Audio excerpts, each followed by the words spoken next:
A história é uma ficção, viu? Um pai europeu tem uma filha de 9 anos, 8, 9 anos, e na Europa tem uns costumes legais com relação a presente.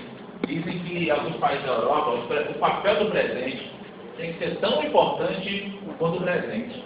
A gente tem que ser tão bonito, tão elegante, e há papéis são bordados com ouro, dourados, bem caros mesmo. Aí o pai não tem esposa, ele mora só com a filha, e fala, minha filha, eu vou trabalhar. Mas procura aquele papel de presente, aquele vem cá, aquele bonito, dourado, que eu tenho guardado. Procura que eu vou para uma festa mais tarde.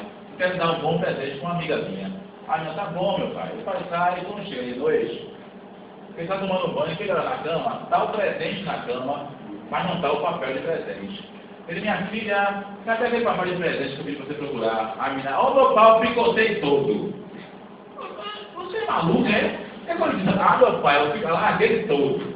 Ah, vem cá, que eu meti a cor de você, venha. Aí a menina chega com um presente na mão, ela fala, ô meu pai, eu picotei ele todo, porque eu fiz um presente pro senhor. Aí ele, ah, foi pra mim, foi? Ah, minha filha, venha, vá, perdão, vá. Quando ele abre a caixa, a caixa está vazia. Ele, rapaz, você tirou o dinheiro, foi lá na minha cara, né? Venha, foi nada. Ô meu pai, deixa eu explicar.